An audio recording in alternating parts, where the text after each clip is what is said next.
አርዕስተ ዜና ጠቅላይ ሚኒስትር አብይ አህመድ በአዘርባይጃን ያደረጉት ጉብኝት በሁለቱ ሀገራት መካከል ያለውን ግንኙነት ወደ ላቀ ስትራቴጂካዊ ምዕራፍ ያሻገረ መሆኑን የውጭ ጉዳይ ሚኒስትር ዶክተር ጌዲዮን ጢሞቴዎስ ተናገሩ።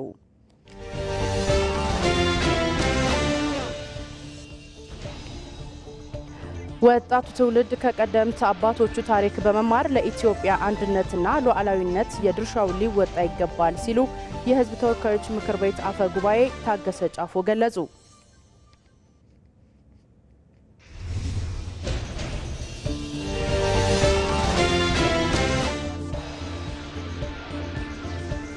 ወጣቱ ከአድዋ የአንድነትና ጽናት መንፈስን በመላበስ ሀገሩን በኢኮኖሚ ሉዓላዊነት ሊያስከብራት እንደሚገባ የአዲስ አበባ ከተማ ከንቲባ አዳነች አቤቤ ገለጹ። የአማራ ክልል ርዕሰ መስተዳድር አረጋ ከበደም ወጣቶች ለሀገራዊ የጋራ ዓላማ በአንድነት መቆምን ከአድዋ ጀግኖች ሊማሩ እንደሚገባ አስታውቀዋል።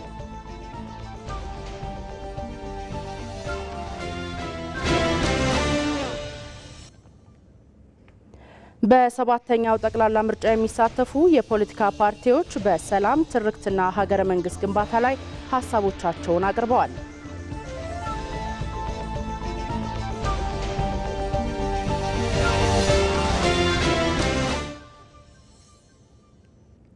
ከውጪ የኢራኑ ጠቅላይ መሪ አያቶላ አሊ ካሚኒ በአሜሪካና እስራኤል ጥምር ጥቃት መገደላቸውን ኢራን አረጋገጠች።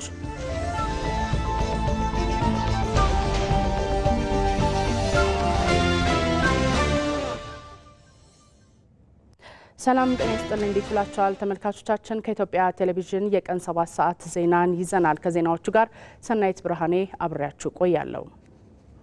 ጠቅላይ ሚኒስትር አብይ አህመድ በአዘርባይጃን ያደረጉት ጉብኝት በሁለቱ ሀገራት መካከል ያለውን ግንኙነት ወደ ላቀ ስትራቴጂካዊ ምዕራፍ ያሻገረ መሆኑን የውጭ ጉዳይ ሚኒስትር ዶክተር ጌዲዮን ጢሞቴዎስ ተናገሩ።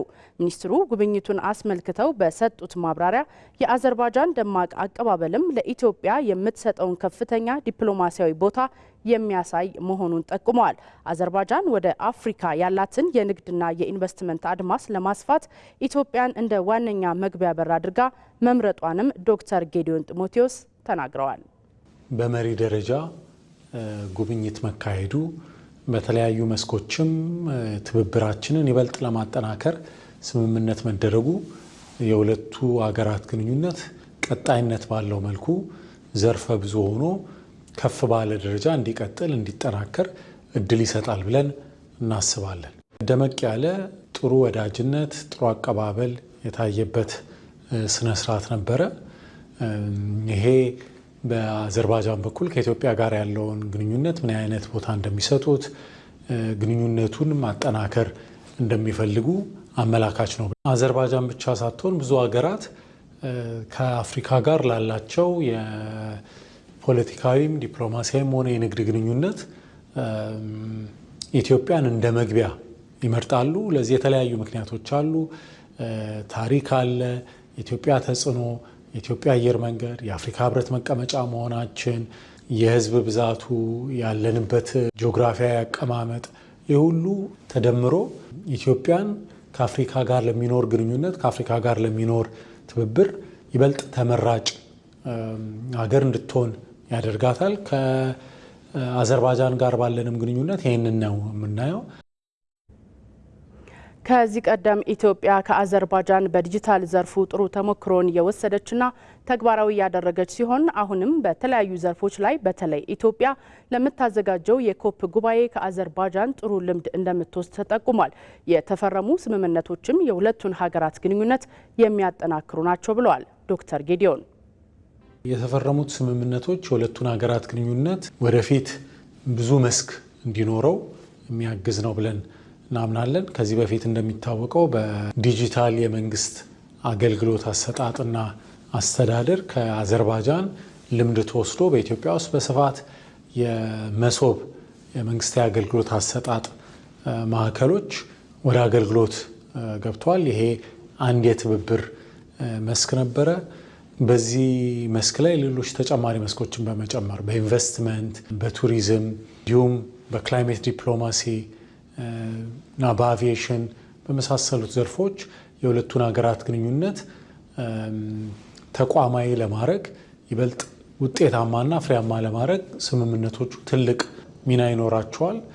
በሁለቱ ሀገራት መካከል ያለውን የኢኮኖሚ ግንኙነት የንግድና የኢንቨስትመንት ትስስርም ለማሳደግ ትልቅ ፋይዳ ያላቸው ስምምነቶች ናቸው።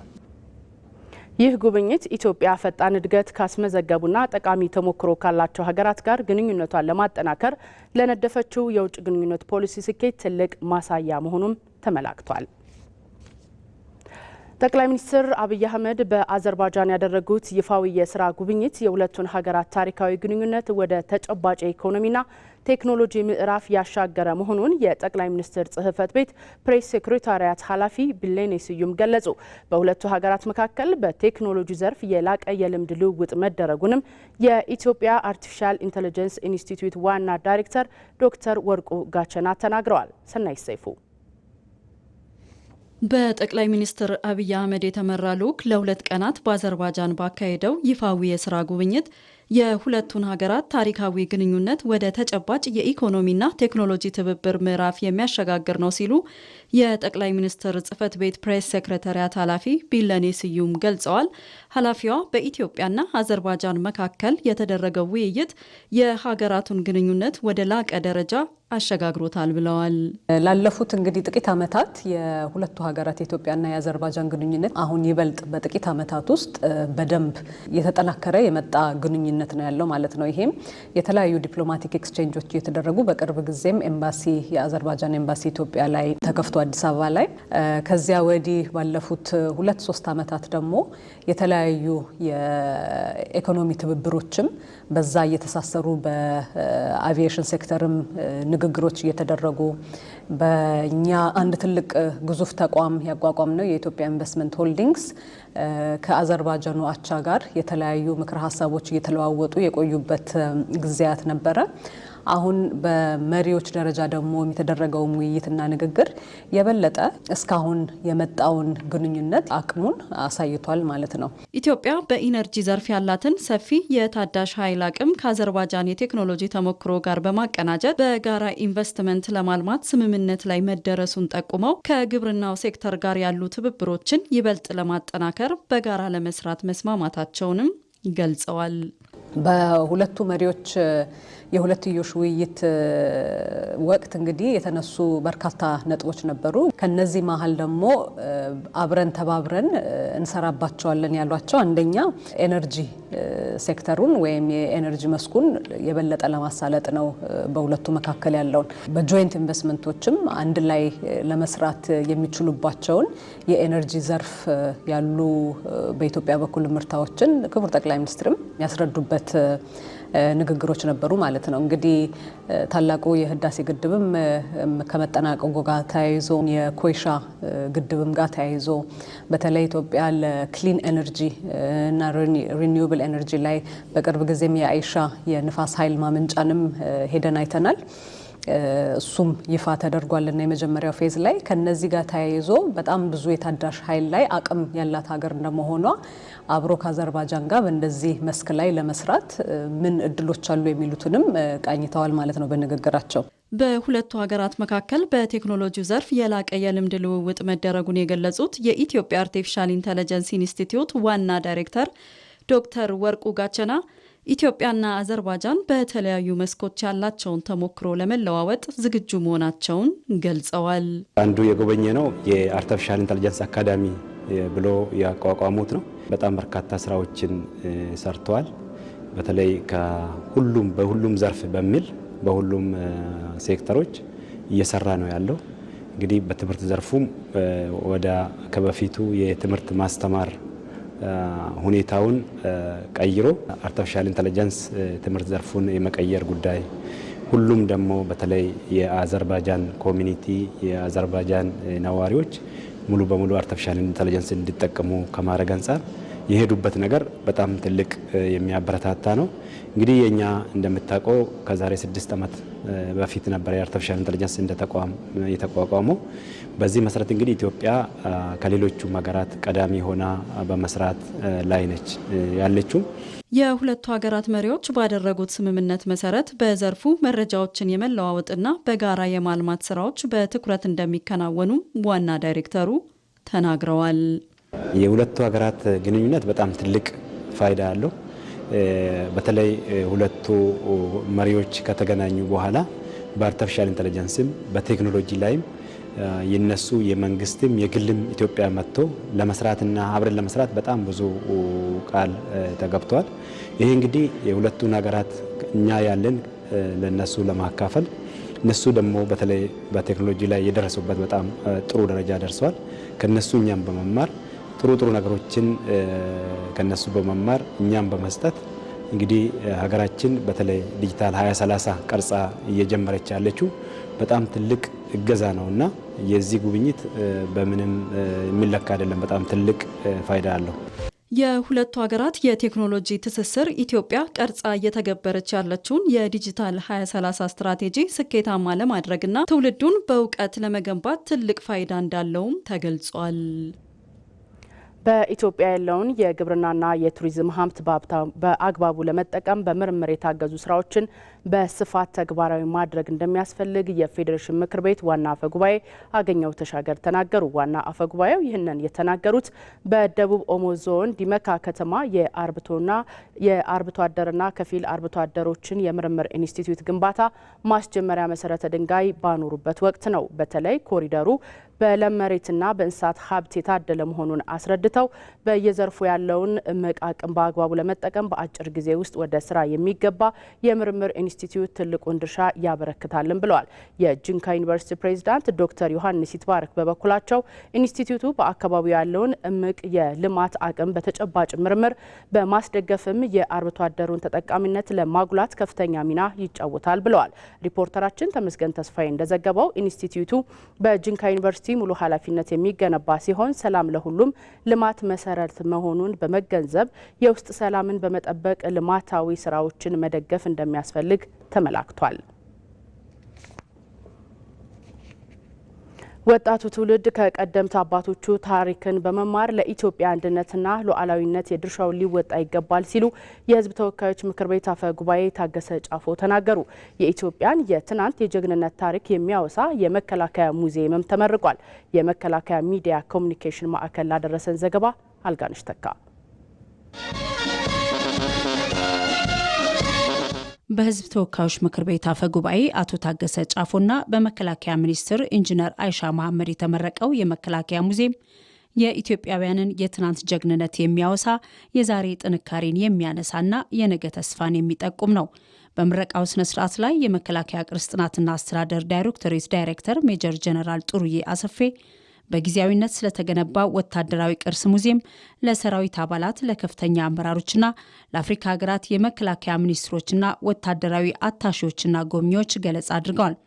የሕዝብ ተወካዮች ምክር ቤት አፈ ጉባኤ አቶ ታገሰ ጫፎ እንዳሉት የቀደሙ ጀግኖችን ታሪክ የሚያወሳ ሙዚየም መኖሩ ወጣቱ ትውልድ የአባቶቹን ጀግንነት ተረድቶ የራሱን አዲስ ታሪክ እንዲሰራ በር የሚከፍት ይሆናል። ከመነሻው ተነስቶ እስከዛሬ ድረስ ያለውን ሂደት በሙሉ የሚያመላክት በጦር መሳሪያዎች ዝግጅትም ይሁን አጠቃላይ የተቋሙን አመራር የሚመለከቱ ጉዳዮችን በሙሉ የሚያመላክት ሆኖ ቀርቧል። ይሄ በጣም የበላይ የሚያሰኝ ነው።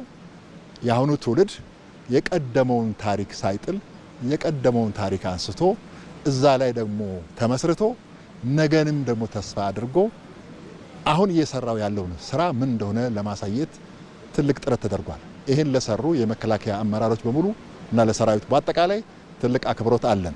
የመከላከያ ቅርስ ጥናትና አስተዳደር ዳይሬክቶሬት ዳይሬክተር ሜጀር ጀነራል ጥሩዬ አሰፌ በበኩላቸው 118 ዓመታትን ያስቆጠረው የመከላከያ ሰራዊት ታሪክ ለትውልድ እንዲተላለፍ በማድረግ በኩል ሙዚየሙ አስተዋጽኦ እንደሚያደርግ ገልጸዋል።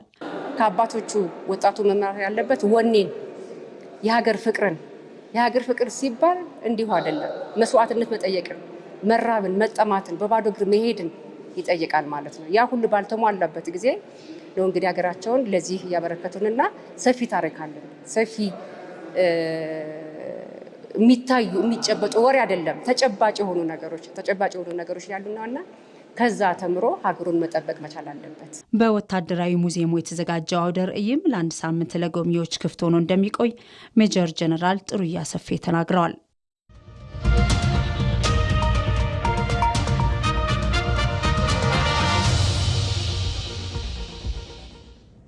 ከኢትዮጵያ ቴሌቪዥን የቀን 7 ሰዓት ዜናዎቻችን እንደቀጠሉ ናቸው። በሰባተኛው ጠቅላላ ምርጫ የሚሳተፉ የፖለቲካ ፓርቲዎች የሀሳብ አማራጮቻቸውን በተለያዩ ዘዴዎች እያስተዋወቁ ነው። የኢትዮጵያ ብሮድካስቲንግ ኮርፖሬሽን ባዘጋጀው የፖለቲካ ፓርቲዎች የክርክር መድረክ ፖለቲከኞች ሰላም፣ ትርክትና ሀገረ መንግስት ግንባታ በሚል ርዕስ ላይ ሀሳቦቻቸውን አቅርበዋል። ባየሙላት በሰባተኛው ጠቅላላ ምርጫ የሚወዳደሩ የፖለቲካ ፓርቲዎች የህዝብ ድምጽ ያሰጠኛል የሚሏቸውን አማራጭ ሀሳቦች በተለያዩ መድረኮች እያስተዋወቁ ነው። የኢትዮጵያ ብሮድካስቲንግ ኮርፖሬሽን ባዘጋጀው የምርጫ 2018 የፓርቲዎች ክርክር መድረክ ብልጽግና ፓርቲ፣ ሰላም ለኢትዮጵያ ጥምረት ፓርቲ፣ የአማራ ብሔራዊ ንቅናቄ አብንና እናት ፓርቲ ሰላም፣ ትርክትና ሀገረ መንግስት ግንባታ በሚል ርዕስ ላይ ሀሳቦቻቸውን አቅርበዋል። ብልጽግና ፓርቲ በኢትዮጵያ ዘላቂ ሰላምን ለማስፈን ዋልታ ረገጥ ሀሳቦችን በመደመር እሳቤ በጠረጴዛ ዙሪያ በማቀራረብ ሰላምን ለመገንባት እየሰራ መሆኑን ገልጿል። በዚህ መርህ ኢትዮጵያውያን በእኩልነት የሚሳተፉበት የወል ትርክት ግንባታ ላይ ትኩረት ማድረጉን በመድረኩ የፓርቲው ተወካይ ተናግረዋል። ብልጽግና ፓርቲያችን በኢትዮጵያውያን ሀገረ መንግስት ምስረታ ግንባታ ሂደት በተፈጠሩ ጫፍና ጫፍ የቆሙ ትርክቶች መካከል ያለውን ተቃርኖ በመደመር እሳቤ ድልድይ ሊገነባለት ይሰራል። የመደመር እሳቤ ኢትዮጵያ የነጠላ ትርክት ውጤት አለመሆኗ ላይ ይመሰረታል። ፓርቲያችን ብልጽግና የተዛቡ የታሪክ አረዳዶችን በመግባባትና በመመካከር መፍታት እንችላለን የሚል ጽኑ እምነት አለው። 8 ፓርቲዎችን የያዘው ሰላም ለኢትዮጵያ ጥምረት ፓርቲ በበኩሉ በህዝብ ተመርጬ መንግስት ከሆንኩ እስካሁን የነበሩ የሰላምና ፖለቲካዊ ችግሮችን ለመፍታት ብሔራዊ እርቅን ተግባራዊ አድርጋለሁ ብሏል። ሰላም ለኢትዮጵያ ጥምረት ብሔራዊ እርቅ እንዲፈጠር ምቹ ሁኔታዎችን ያመቻቻል። በኢትዮጵያ ውስጥ ብሔራዊ እርቅ እንዲፈጠር ምቹ ሁኔታውን ያመቻቻል። ብሔራዊ እርቅ ካልመጣ ደግሞ አገሪቱ በከፍተኛ ችግር ውስጥ ስለምትገባ ይህንን ለማድረግ ጥምረታችን አብክሮ ይሰራል ማለት ነው። የአማራ ብሔራዊ ንቅናቄ አብን ፓርቲ በኢትዮጵያ አሉ ያላቸውን ችግሮች ለመፍታት የፖለቲካ መፍትሄ መስጠትን እንደ አማራጭ ይዟል። የሌሎች ሀገራት ተሞክሮን በመጥቀስ በሀገራዊ ውይይት ዘላቂ ሰላም ለመገንባት እንደሚሰራ በዚሁ መድረክ ገልጿል። አሁን መፍትሄው ሀገራዊ ውይይት ነው ብለን ነው የምናምነው። ችግሮች በሰላማዊ መንገድ ነው መፈታት ያለባቸው። ልምዶች አሉ። ከደቡብ አፍሪካ፣ ከሰሜን አየርላንድ፣ ከሩዋንዳ፣ ከዩጎዝላቪያ ከውድቀታቸውም ከምርታቸውም መፍትሄ የምንወስድባቸው ሁኔታዎች አሉ። መሰረታዊ መርሆቻችን የፖለቲካ መፍትሄ ቀዳሚ መሆን አለበት። የኃይል አማራጭ መሆን የለበትም። አካታች መሆን አለብን። ብዝሃ ትርክቶች መስተናገድ አለባቸው። የፕሮሰስ የሂደት አተገባበር እንጂ ሁሉንም ነገር በአንድ ጊዜ ለመቋጨት እንቅስቃሴ መደረግ የለበትም።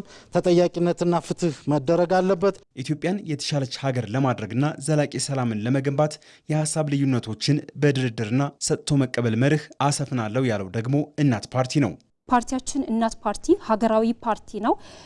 ልዩነቶችን የሀሳብ ልዩነቶችን አምኖ የሚቀበል በጠረጴዛ ዙሪያ ያለውን ችግር መፍታት የሚችል ወደ ድርድርና ሰጥቶ መቀበል ወደሚለው የሀሳብ መንገድ የሚያመጣ ፓርቲ ነው። ፓርቲያችን ቢመረጥ ከዚህ የተሻለ ሰላም፣ ከዚህ የተሻለ ሀገራቸውን ለቀው በሰልፍ የሚወጡባት የኢትዮጵያ ምድር ሳትሆን በሀገራቸው ዜጎች ተከብረው ታፍረው የሚኖሩባት የኢትዮጵያ ምድር ትሆናለች።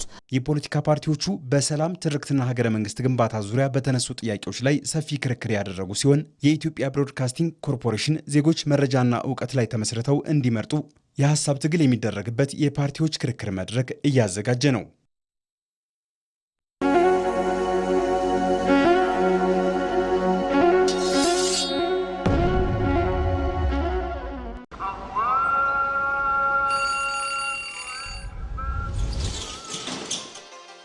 እነሆ ቸርነትና መተሳሰብ የሚጸናበት አንድ ሆነን የፈጣሪን ምሕረት የምንጠይቅበት ካለን አካፍለን አብሮነታችንን የምናጠናክርበት ልቦች የሚራሩበት እጆች የሚዘረጉበት የምንናፍቀው የረመዳን ወር መጣ።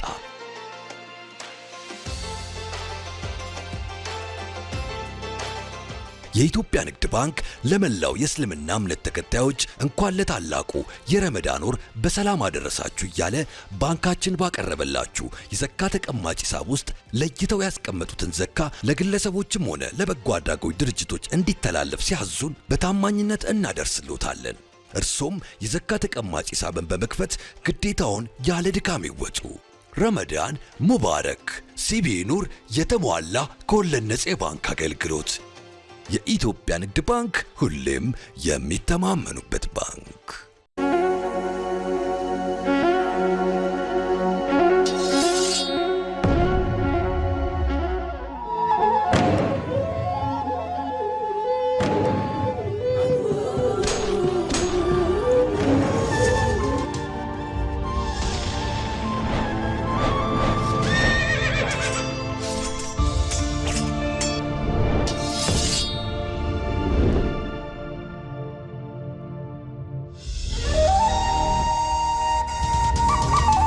ተነስቶም ዓለምን ያስደነቀ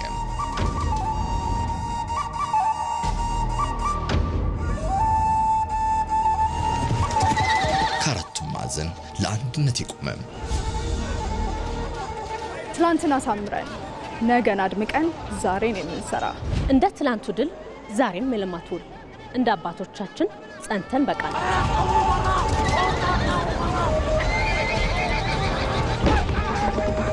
የጀግኖች መንፈስ በህዳሴ ሲፈስ ዳግማዊ አድዋ በስራ ሲታደስ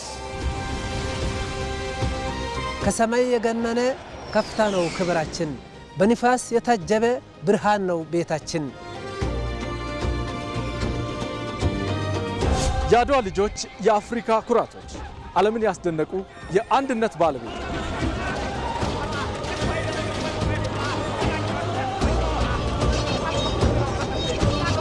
አድዋ የድላችን ምንጭ፣ የሥራችን ጉልበት።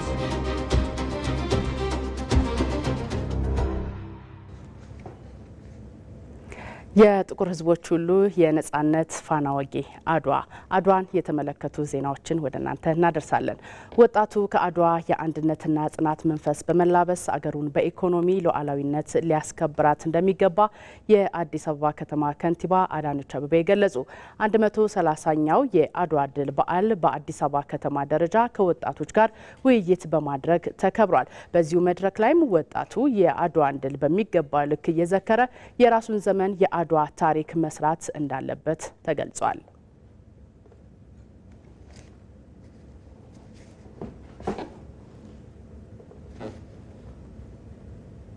በዚህ ጉዳይ ላይ ሲከታተል የቆየው ሪፖርተራችን ይመር አደም ተጨማሪ መረጃዎችን ሊያደርሰን በቀጥታ መስመራችን ላይ ይገኛል።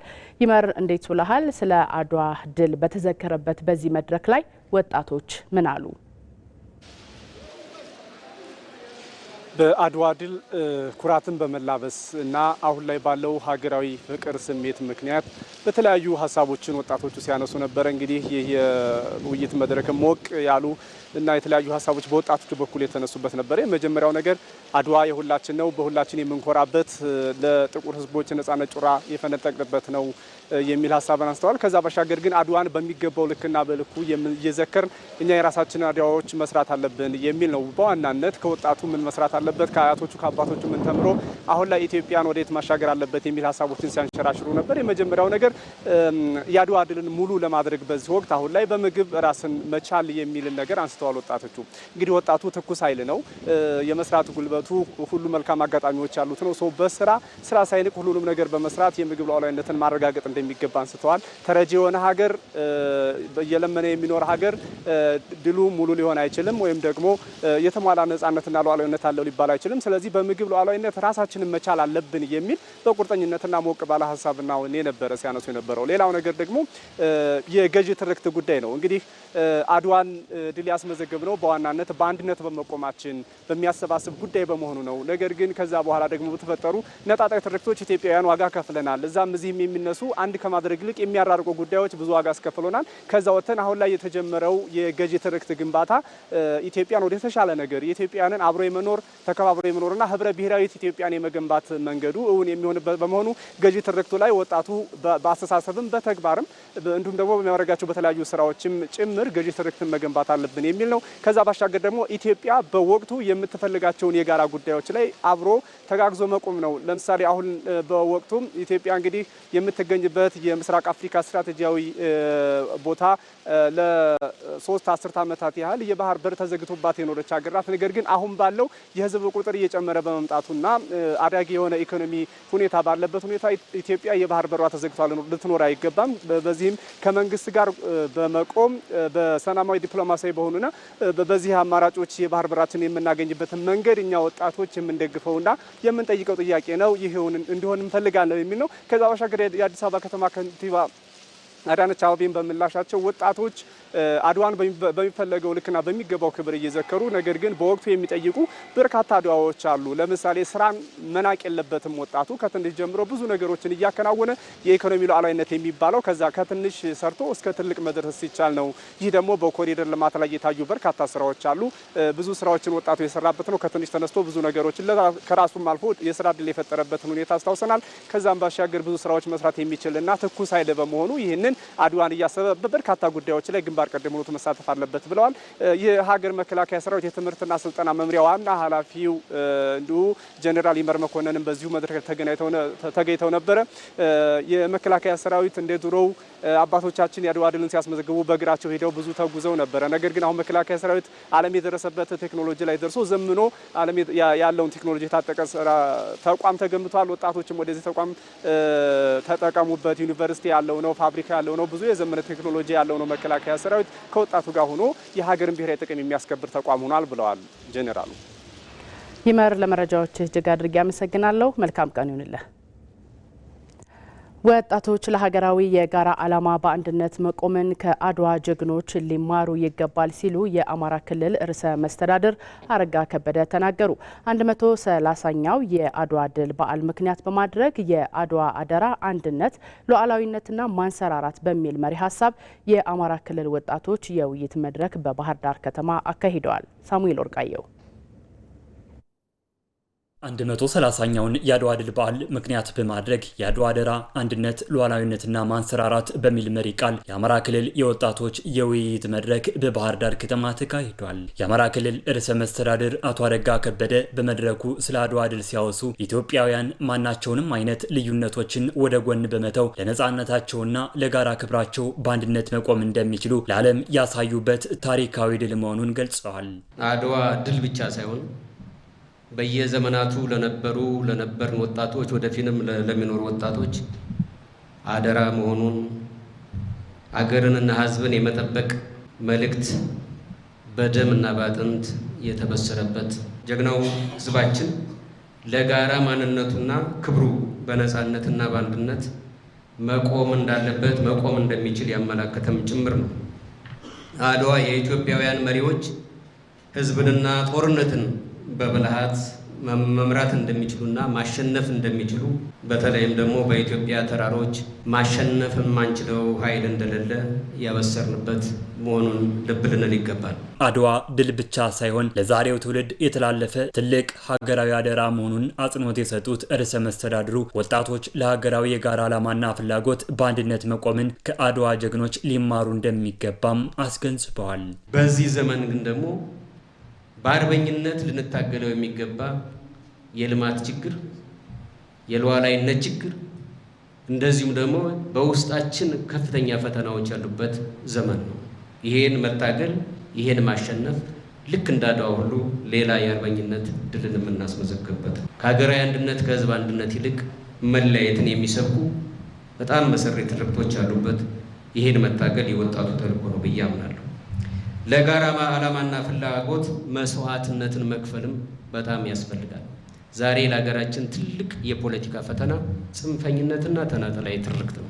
ውስጥ የአንድነታችን በከፍተኛ ደረጃ እንዲናጋ የሚያደርግ ሁኔታ አለ። ይሄን መታገል የወጣቱ ሚና። በዚህ ረገድ በብዙ መንገድ ከወጣቶቻችን የሚጠበቀው ደም ማፍሰስ፣ ደምና አጥንት መከስከስ አይደለም። በዋነኛነት በላባችንና በእውቀታችን የምንመልሳቸው ጥያቄዎች መሆናቸውንም ልብ ልንል ይገባል። የመድረኩ ተሳታፊ ወጣቶች በበኩላቸው በአድዋ ጀግኖች ድል አድራጊነት ሉዓላዊነቷ የተጠበቀች ሀገር እንዳስረከቡን ሁሉ እኛ ወጣቶች በአንድነት በመቆም የሀገራችንን ብሔራዊ ጥቅም ከማስከበር ጀምሮ ከግጭት ቀስቃሽ እኩይ ዓላማዎች ነፃ በመሆንና በመከላከል በተሰማራንበት የስራ መስክ በውጤታማነት በመስራት ከድህነትና ኋላቀርነት ለመላቀቅ መስራት ይገባናል ሲሉም አስተያየታቸውን ሰጥተዋል።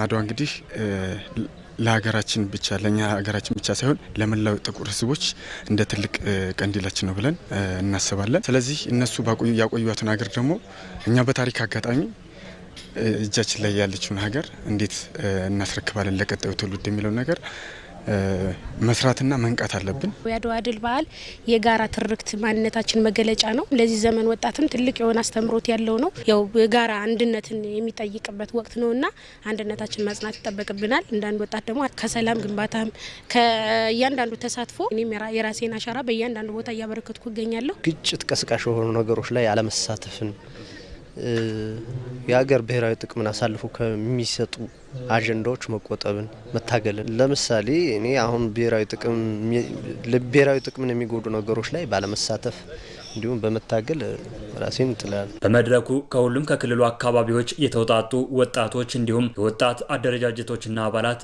ተሳትፈዋል። በአድዋ ጦርነት ሁሉም ኢትዮጵያውያን ከአራቱ አቅጣጫ በመትመም በወራሪው ኃይል ላይ ድልን ተቀዳጅተዋል። አድዋ ኢትዮጵያ አንድነት የተገለጠበት ስለመሆኑ ምሁራን በተለያዩ ጥናታቸው ይፋ አድርገዋል። ለመሆኑ ይህንን ድል ለወል እውነትና ለገዢ ትርክት እንዴት ልንጠቀመው ይገባል? የቀጣዩ የብስራት መለሰ ዘገባ ይነግረናል። የነጭ ትከሻ ከጥቁሩ ተዋዶበታል። የሄርበርት ስፔንሰር ዘረኛ ዶሴ ተቀዷል። ሶሻል ዳርዊኒዝም ፍልስፍና መሆን አልቻለም። ትዕቢት ዘባራቴሪ ታቢዮስ ዘክርስፒ አንገቱን ደፍቷል። በአድዋ እኔ ሞቶ እኛ ነግሷል። አድዋ የጭቁን ህዝቦች ቀንዲል ነው፣ የአፍሪካውያን ኩራት። የማህበረሰብ ጥናት ፈላስፎች አዲስ የሐሳብ ግኝት መነሻ። በአድዋ የወደቁ ጀግኖች ለአፍሪካውያን የመቆም ምክንያት ሆነዋል። የጥቁር ህዝቦች ህዳሴ ወጋገን፣ የነጭ የበላይነት መቃብር። እንግሊዛዊ ጸሐፊ ጆርጅ በርክሌ አድዋ የዓለምን ሚዛን የቀየረ ነው ይላሉ። ስዊድናዊ ተመራማሪ ሴቨር ሮቤንሰን የኢትዮጵያ የነጻነት ዋስትና ነው ሲሉ ይደመድማሉ። የማህበረሰብ ጥናት ምሁሩ ዶናልድ ሌቪን አድዋ ብዙ ልቦች በአንድ የመቱባት የኢትዮጵያዊነት የጋራ ምልክት ነው ሲሉ ይገልጹታል። ጤና ይስጥልኝ። ኢትዮጵያውያን በአድዋ እንዴት አሸነፉ? የመቶ ሺዎች ልብ በአንድነት እንዴት በአንድ መታ? ድሉ አዲሲቷን የተስፋ አድማስ ኢትዮጵያን ከብረት ለባሽ ወራሪ መንጋጋ ከጥርሶቹ ጠባብ ቀነጥቆ እንዴት ወለዳት የሚለውን እየተመለከትን አብረናችሁን ቆያለን። አብራችሁን ቆዩ።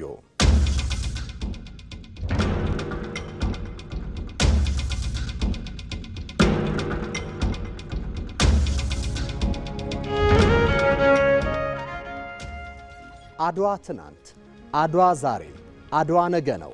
አድዋ የአባቶች አንድነት ምሰሶ፣ አድዋ የልጆች አብሮ የመኖር ተስፋ ነው። እርግጥ በኢትዮጵያ ታሪክ የተማሪዎቹ እንቅስቃሴና ከዛ በመለስ ባለው ጊዜ የአድዋን መንፈስ በርዞታል።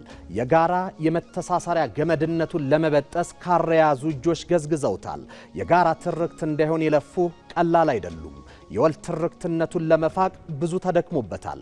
በተለይም የ1960ዎቹ የተማሪዎቹ ንቅናቄ የጋራ ትርክትነቱን ለመናር ተግቷል።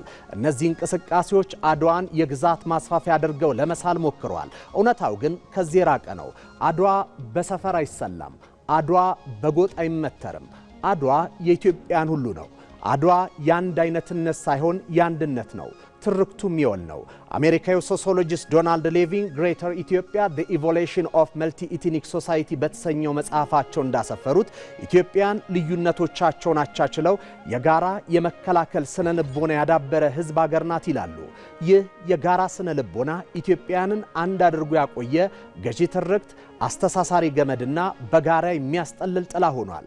አድዋ ላይ አርበኛው ከሁሉም ማዕዘናት የተሰባሰበው በዚህ የስነ ልቦና እርሾነት ነው። በአንድነት ቆሞ በሀገር ለማስቀጠል በጋራ ደሙን አፍሷል። የአድዋ ድል የጥቁር ህዝብ ድል የሆነው ኢትዮጵያን በውስጣዊ ልዩነታቸው ላይ የአንድነትን ድልድይ መገንባት ስለቻሉ ነው። በአድዋ እኔ ሞቶ እኛ ነግሷል። ልዩነት ውበት እንጂ መለያ እንዳልሆነ በተግባር የታየበት የታሪክ ምዕራፍ ነው። የኢትዮጵያ ንብረት ኢትዮጵያን ከአውሮፓውያን የቀኝ ግዛት ቀንበር የታደገ ህብራዊ የብረት ጋሻ ሆኗል። አድዋ የኢትዮጵያን ሁሉ ድል ነው። የኢትዮጵያ ቀለማት ሁሉ በአንድነት የታዩበት፣ የሃይማኖቶች ጸሎት በአንድ ጉልላት ስር ያረገበትና የኢትዮጵያዊነት ትርጉም በደም የተተረጎመበት የታሪክ መሰረት ነው። ይህ እውነት በአዲስ አበባ እምብርት ፒያሳ በቆመው የአድዋ ድል መታሰቢያ ሙዚየም ተገልጿል። ሙዚየሙ ትውልድ ማንነቱን የሚመለከትበት መስታወት ሆኗል። ሙዚየሙ የብሔራዊ አንድነት መነሻ መሆኑን ለማመላከት አድዋ 0 ኪሎ ሜትር ተብሎ ተሰይሟል። በሙዚየም ውስጥ የቆሙት 12ቱ የጦር መሪ ሐውልቶች አድዋ የሁሉም ኢትዮጵያዊ የጋራ ክንድ ውጤት መሆኑን ያስረግጣሉ። የሙዚየሙ 4ቱ ዋና መግቢያዎች ለሰሜን፣ ለደቡብ፣ ለምስራቅና ለምዕራብ ጀግኖች መታሰቢያ ተብለው መሰየማቸው ሁላችንም የአድዋ ልጆች ነን የሚለውን ስሜት በእጅጉ ያጎላሉ። የአድዋ ድል የጥቁር ሕዝቦች የነጻነት ሞተር ነው። በአፍሪካ በካሪቢያንና በአሜሪካ ኢትዮጵያኒዝም የተሰኘው ጸረ ቅኝ ግዛት መንፈሳዊና ፖለቲካዊ ንቅናቄ ተፈጥሯል። የኢትዮጵያ ባንዲራ ቀለማት የፓን አፍሪካኒዝም የነጻነት ምልክት ሆኗል። የትናንቱ የአፍሪካ አንድነት ድርጅት ሆነ የዛሬው የአፍሪካ ህብረት መቀመጫውን አዲስ አበባ እንዲያደርግ ያስቻለው ይኸው የአድዋ ድል ያረጋገጠው ሉዓላዊነት ነው። እርግጥ ሀገራት የራሳቸውን ገዢ ትርክት ያበጃሉ። በርካታ ሀገራትም የራሳቸውን የጋራ ትርክት አላቸው። ሩዋንዳውያን ከዘር ጭፍጨፋ በኋላ እኔ ሩዋንዳዊ ነኝ የሚል አዲስ ትርክት ገንብቷል። ሁቲና ቱትሲ ተባብሎ በብሔረሰብ መከፋፈል የት ላይ እንደጣላቸው ከመከራው ተምረውበታል። አሜሪካውያን በማውንት ራሽሞር አንድነታቸውን እንዳጸኑት ሁሉ የአድዋ መታሰቢያ የኢትዮጵያን የማይናወጥ የጋራ እውነት ማዕከል የወል ትርክት ጽኑ መሰረት ነው። የአድዋ ዘመቻ አሃዛዊ መረጃዎች የሚያስገነዝቡትም ይህንኑ ሀቅ ነው። ፕሮፌሰር ራይመንድ ጆናት ደ ባትል ኦፍ አድዋ በተሰኘው መጽሐፋቸው በወቅቱ የክተት አዋጁን ተከትሎ ከ120 ሺህ እስከ 140 ሺህ የሚገመት ጦር ከመላው ኢትዮጵያ ዘምቷል ይላሉ። ከዚህ መካከል አጼ ሚኒሊክ 35 ሺህ፣ እቴጌ ጣይቱ 6 ሺህ፣ ራስ መኮንን 30 ሺህ፣ ራስ ሚካኤል 8 ሺህ፣ ራስ መንገሻ 8 ሺህ፣ ንጉሥ ተክለ ሃይማኖት 6 ሺህ እንዲሁም ራሶሌና የዋክሹም ጋንጉል ከ11 ሺህ በላይ ሰራዊት በማሰለፍ የብዝሃነት ኃይል በአንድነት አሳይቷል። ከነዚህ ጀግኖች መካከል ዘመናዊ ጠመንጃ የነበረው 70 ሺህ ገደማ ሲሆን የተቀረው ከጦርና ጋሻ ያለፈ ትጥቅ አልነበረውም። ነገር ግን ከቤቱ ይዞ በወጣው ጎራዴ ጦርና ጋሻ በመዋጋት የሀገር ባለቤትነት ስሜት ቅስቀሳ የማይሻው በደም የተዋሃደ የጋራ ማንነት መሆኑን አሳይቷል። ይህ ሁሉ ሲታይ የአድዋ ድል በታሪክ ማህደር ውስጥ ተሰንዶ የሚቀር የትላንት ክስተት ብቻ አይደለም። ይልቁንም የነገዋ ኢትዮጵያ የህልውና የአንድነትና የጥንካሬ ቋሚ ሕያው ምንጭ ነው። ይህ ድል ለሀገሬ እኔ ሞታለሁ ብለው የተለያዩ ቋንቋዎች፣ የሃይማኖትና ጾታ የጋራ መስዋዕትነት ውጤት ነው። ይህንን ታላቅ ድል ለኢትዮጵያን የጋራ ሀቅ የወል ትርክት መሰረት ነው። ምክንያቱም አድዋ የትናንት የጋራ ታሪክና ትውስታ፣ የዛሬ አንድነት መመሪያና የነገ የአብሮነትና የብልጽግና ካርታ ነው። አድዋ ዓለም አፍሪካ የሚያይበትን መነጽር ያስተካከለ ድል ነው ሲሉ ኢንጂነር አይሻ መሐመድ ገለጹ። 130ኛው የአድዋ ድል መታሰቢያ በዓል ከአኩሪ ታሪክ ወደ ብሩህ አድማስ በሚል መሪ ሀሳብ የአፍሪካ መከላከያ ሚኒስትሮች በተገኙበት በአዲስ አበባ በድምቀት ተከብሯል። የኢፌዴሪ መከላከያ ሚኒስትር ኢንጂነር አይሻ መሐመድ የአድዋ ድል የሰብአዊነት የሰው ልጆች ክብርና የእኩልነት ተምሳሌ መሆኑንም ገልጸዋል። ድሉ የፓን አፍሪካኒዝም መንፈስ እንዲፈጠር ከማድረጉም በላይ መላው ዓለም ለአፍሪካ ያለውን አመለካከት እንዲቀይር ያስገደደ የታሪክ ምዕራፍ መሆኑን ሚኒስትሩ አስገንዝበዋል። ዓለም በአሁኑ ወቅት ፈጣን ወታደራዊና ቴክኖሎጂያዊ ሽግግሮችን እያስተናገደች መሆኗና ውስብስብ የሆኑ ኢኮኖሚያዊ ለውጦች እየታየበት መሆኑ እነዚህ ለውጦች አዳዲስ የደህንነት ስጋቶችን እየደቀኑ መሆናቸውን ሚኒስትሯ ጠቁመዋል። ሪፖርተራችን ዮሐንስ ፋንታው እንደዘገበው በመርሃ ግብሩ ላይ የአፍሪካ መከላከያ ሚኒስትሮች፣ አምባሳደሮች፣ የአፍሪካ ህብረትና የቀጠናው ተቋማት ተወካዮች ተገኝተውበታል።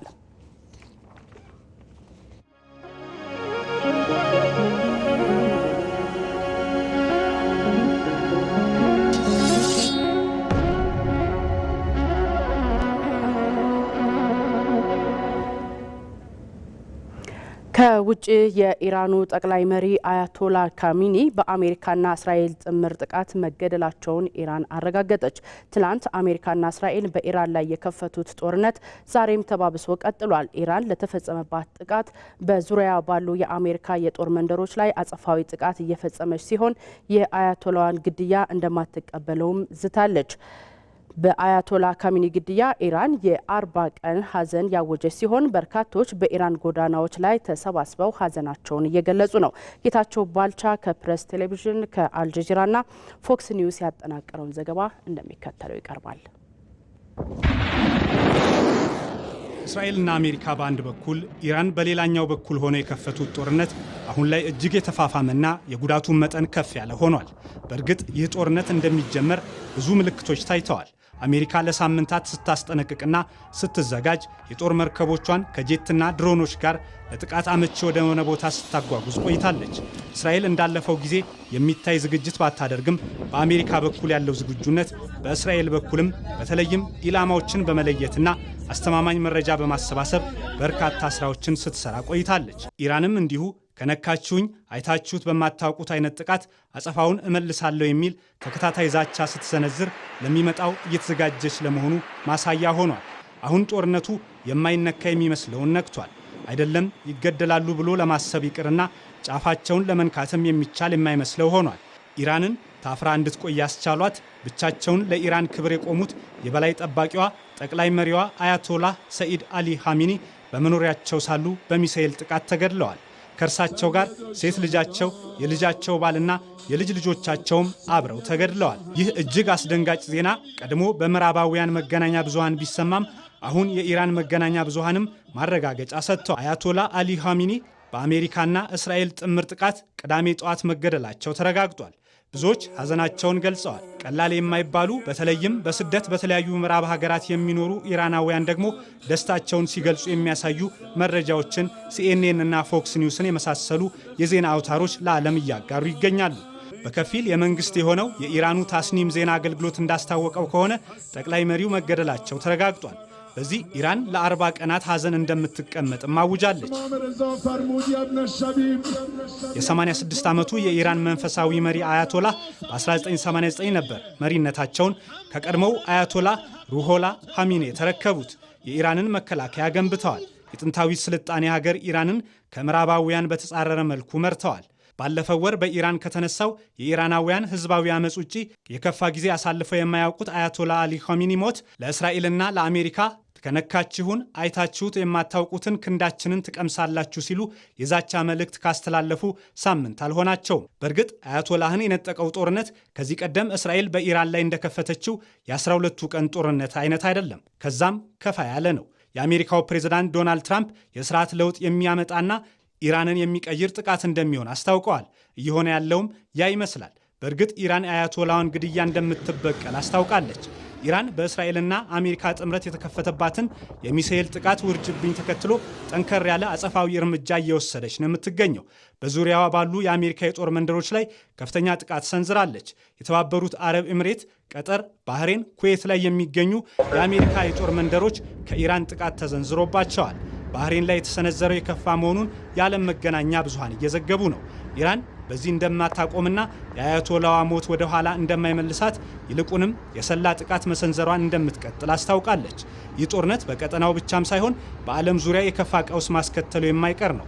ኢራን የዓለም ንግድ 30 በመቶ የሚተላለፍበትን የሆርሙዝ ሰርጥን እንደምትዘጋ አስታውቃለች።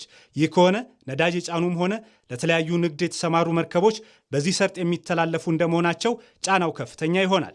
ከዛም ባለፈ ኢራን ላይ የተከፈተውን ጥቃት ሁሌም የሚቃወሙትና ኢራን ታስታጥቃቸዋለች ተብሎ የሚታሙት የሁቲ አማጽያን በቀይ ባህር በኩል ማንኛውም መርከብ እንዳያልፍ ከየመን ሆነው አስጠንቅቀዋል። ይህ ለዓለም የንግድ ስርዓት ምን ማለት እንደሆነ ይታወቃል። በመካከለኛው ምስራቅ ያለውን ቀውስ ተከትሎ የቀጠናው የአየር ክልል ከበረራ ውጭ እንዲሆን ትዕዛዝ ተላልፏል። በዚህም የአየር ትራንስፖርት በብዙዎች ሀገራት እየተቋረጠ ነው። ሁሉም ሀገራት በተጠንቀቅ ቆመዋል። የሚሆነውን እየጠበቁም ይመስላል። ዓለም ሶስተኛውን የዓለም ጦርነት ለማዋለድ በሂደት ላይ እንዳለች አይነት ሆኗል። ተመልካቾቻችን፣ በመቀጠል ደግሞ ስፖርታዊ መረጃዎች ወደ እናንተ ይደርሳሉ።